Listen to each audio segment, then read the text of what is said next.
Hay un problema con las historias. Es un problema con el que batallan todos los escritores. Se llama el backstory o el pasado. Se refiere a ese momento donde hay una pausa en la historia y vamos al pasado, donde nos cuentan algo que ya sucedió para ayudar a contextualizar el presente.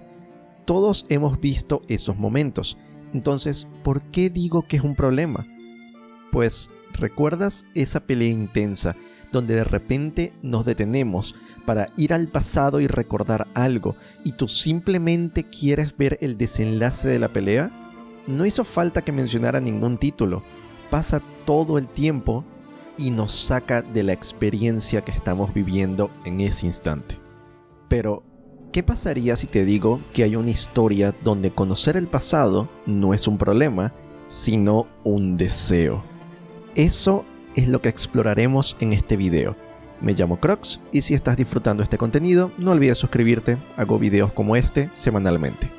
Antes de ir con Attack on Titan, quiero explicar por qué necesitamos el backstory. Particularmente las historias que exploran fantasía, como Demon Slayer, Frieren, El Señor de los Anillos y Attack on Titan, todas estas historias tienen rasgos en común.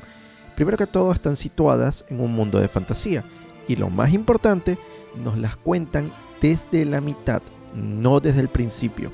Los Demon Hunters llevan varias generaciones cazando demonios. Frieren acaba de terminar su aventura. Sauron fue derrotado, o eso creen, y el conflicto con los titanes lleva mucho tiempo y no conocen su origen. Para evitarnos comenzar desde el principio de los tiempos, los autores nos dan backstory para ubicarnos en el presente. Cómo lo hacen es lo que realmente importa.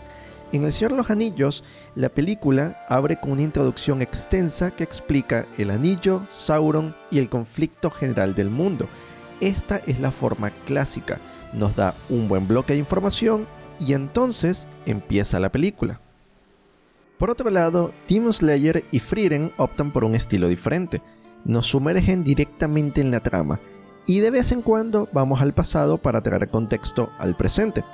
Frieren hace esto muy bien, al punto en el que deseamos ver esos detalles del pasado. Por ejemplo, conocemos que Frieren tuvo una maestra, Flame, pero por gran parte de la historia solo escuchamos breves referencias sobre ella, a tal punto que dudamos de su existencia. Más adelante, cuando finalmente vamos al pasado y vemos a Flame, aprendemos sobre sus enseñanzas. Ese momento cobra sentido porque nos explican comportamientos misteriosos de Frieren y detener la narrativa para mostrárnoslo enriquece mucho la historia, pues ya hemos acumulado suficiente intriga para desearlo. Algo similar sucede en Demon Slayer. Casi todos los demonios tienen una historia que explica por qué se convirtieron en lo que son, y eso sucede justo después de que son derrotados o cuando están a punto de ser derrotados, lo cual realmente no rompe mucho la inmersión porque ya sabemos el desenlace de lo que está ocurriendo. Sinceramente, estos momentos son fascinantes, porque estos seres repudiables y malvados muestran su razón para haberse convertido en lo que son, les da algo de humanidad, aunque sus acciones no sean justificables. Pero también tenemos escenas como esta.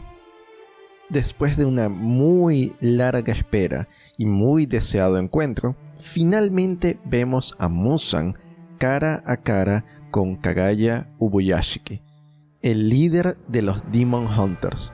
Y en lugar de seguir adelante con ese enfrentamiento, la historia se pausa para explicarnos más sobre el pasado de Muzan. Lo curioso es que a este punto ya sabemos bien quién es Muzan, cuáles son sus motivaciones. Lo más importante, ya entendemos que él es el villano principal. Este es un momento que ansiamos ver avanzar y el backstory interfiere en el ritmo en lugar de aportar. En contraste con otros ejemplos, esta pausa se siente frustrante y es casi como si quisiéramos adelantar la escena para ver qué sucede. Desafortunadamente, estos momentos no son raros y suelen generar la misma reacción de quiero adelantar esto o lo que muchos llaman relleno o relleno parcial. Pero si es algo tan problemático, por qué está en casi todas las historias. La historia de fondo o el backstory es en realidad una forma muy útil de acortar tiempo, de establecer el mundo, personajes, conflictos, misterios, simbolismos y hasta motivaciones emocionales. Es necesario. De hecho, todas las historias que me han cautivado usan este recurso en mayor o menor medida. Pero, volviendo a la pregunta inicial, ¿qué pasaría si un autor lograra hacernos desear el backstory? En Attack on Titan, luego de una secuencia de eventos impactantes y desgarradores, la trama se dirige al sótano de Grisha Yeager. Este lugar alberga las respuestas a los misterios que atormentan a los personajes y nos revela la verdad detrás de un mundo que hasta ahora, en términos generales, pensábamos que conocíamos. Es un secreto tan importante que merece cada sacrificio, cada lucha y hasta el dolor de dividir a la audiencia en el proceso. Y esta revelación es muy difícil de lograr, porque pensemos por un momento, ¿por qué la audiencia querría tomarse un break para mirar el pasado cuando los eventos actuales son tan emocionantes y caóticos? La respuesta es simple, haciéndonos desear llegar a esa historia. Aquí, nosotros como audiencia nos volvemos parte de los personajes, estamos junto a ellos, no físicamente, pero sí emocionalmente, y necesitamos saber si toda la agonía de Levi, el sacrificio de Erwin y el dolor de la Legión han valido la pena. Y cuando la gran revelación llega, que existe un mundo más allá de las murallas, nos deja tan confundidos como intrigados. ¿Cómo es posible que algo tan inmenso haya pasado desapercibido? Además, este backstory en Attack on Titan no es solo una explicación, es un giro fundamental en la trama, una recompensa por haber llegado hasta aquí. No es un recurso que simplemente aporta datos porque hace falta, sino porque el descubrimiento es vital para comprender cómo llegamos a este presente y lo que depara el futuro de nuestros héroes.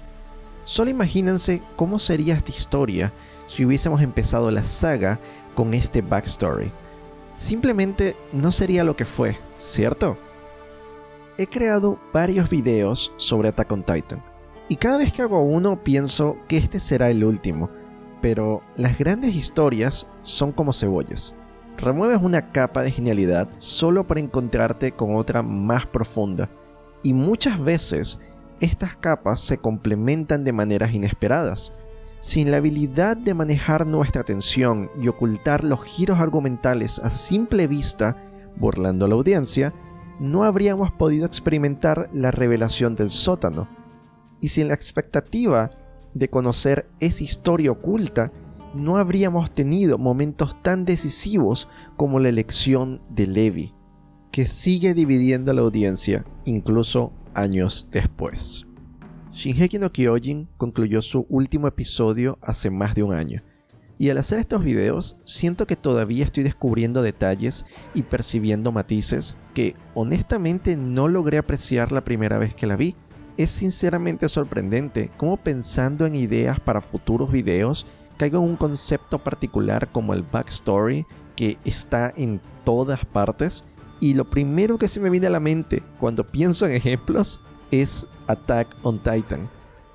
Así que la próxima vez que un backstory te parezca frustrante en una historia, recuerda que cuando se usa de manera precisa y estratégica, como en Attack on Titan, no es solo un recurso narrativo, es una herramienta que transforma lo que parece una pausa en una razón fundamental para seguir adelante. Nos hace sentir que cada pieza encaja, que cada sacrificio tiene un propósito, y que las respuestas que tanto buscamos valen cada instante de espera.